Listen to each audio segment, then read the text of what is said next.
In a Cup of Tea by Lafcadio Hearn. Have you ever attempted to mount some old tower stairway, spiring up through darkness, and in the heart of that darkness found yourself at the cobwebbed edge of nothing? Or have you followed some coast path cut along the face of a cliff, only to discover yourself at a turn on the jagged verge of a break? The emotional worth of such experience, from a literary point of view, is proved by the force of the sensations aroused, and by the vividness with which they are remembered. Now there have been curiously preserved, in old Japanese storybooks, certain fragments of fiction that produce an almost similar emotional experience. Perhaps the writer was lazy, perhaps he had a quarrel with the publisher, perhaps he was suddenly called away from his little table and never came back. Perhaps death stopped the writing brush in the very middle of a sentence. But no mortal man can ever tell us exactly why these things were left unfinished. I select a typical example. On the 4th day of the 1st month of the 3rd Tenwa, that is to say about 220 years ago, the Lord Nakagawa Seido, while on his way to make a New Year's visit, halted with his train at a tea-house in Hakusan, in the Hongo district of Yedo. While the party were resting there, one of the Lord's attendants, a Wakato named Sekinai, feeling very thirsty, filled for himself a large water cup with tea. He was raising the cup to his lips when he suddenly perceived, in the transparent yellow infusion, the image or reflection of a face that was not his own. Startled, he looked around, but could see no one near him. The face in the tea appeared, from the coiffure, to be the face of a young samurai. It was strangely distinct, and very handsome, delicate as the face of a girl. And it seemed the reflection of a living face, for the eyes and the lips were moving. Bewildered by this mysterious apparition, Sekinai threw away the tea and carefully examined the cup. It proved to be a very cheap water cup, with no artistic devices of any sort.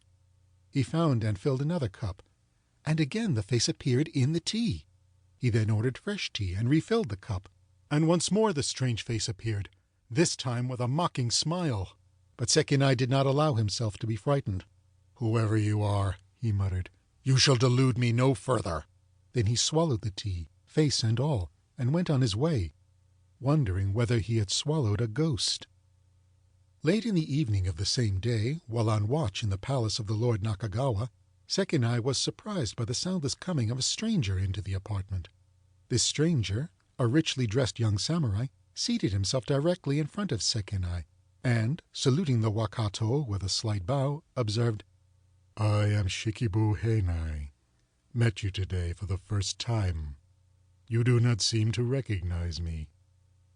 He spoke in a very low but penetrating voice, and Sekinai was astonished to find before him the same sinister, handsome face of which he had seen and swallowed, the apparition in a cup of tea. It was smiling now, as the phantom had smiled, but the steady gaze of the eyes above the smiling lips was at once a challenge and an insult. "No, I do not recognize you," returned Sekinai, angry but cool. "And perhaps you will now be good enough to inform me how you obtained admission to this house?" In feudal times the residence of a lord was strictly guarded at all hours, and no one could enter unannounced, except through some unpardonable negligence on the part of the armed watch. "Ah, you do not recognize me," exclaimed the visitor in a tone of irony, drawing a little nearer as he spoke. "No, you do not recognize me. Yet you took upon yourself this morning to do me a deadly injury."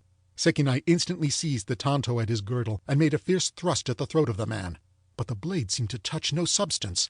Simultaneously and soundlessly, the intruder leaped sideward to the chamber wall and through it. The wall showed no trace of his exit. He had traversed it only as the light of a candle passes through lantern paper. When Sekinai made report of the incident, his recital astonished and puzzled the retainers. No stranger had been seen either to enter or leave the palace at the hour of the occurrence, and no one in the service of the Lord Nakagawa had ever heard of the name Shikibu Heinai. On the following night Sekinai was off duty and remained at home with his parents. At a rather late hour he was informed that some strangers had called at the house and desired to speak with him for a moment. Taking his sword, he went to the entrance, and there found 3 armed men, apparently retainers, waiting in front of the doorstep. The three bowed respectfully to Sekinai, and one of them said, "Our names are Matsuoka Bungo, Tsuchibashi Bungo, and Okamura Heiroku. We are retainers of the noble Shikibu Heinai. When our master last night deigned to pay you a visit, you struck him with a sword. He was much hurt, and has been obliged to go to the hot springs, where his wound is now being treated.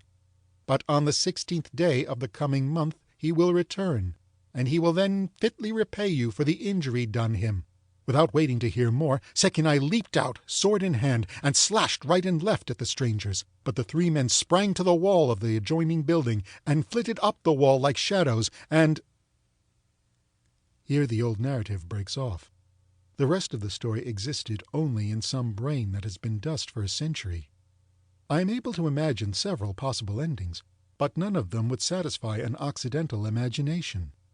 I prefer to let the reader attempt to decide for himself the probable consequence of swallowing a soul. End of In a Cup of Tea.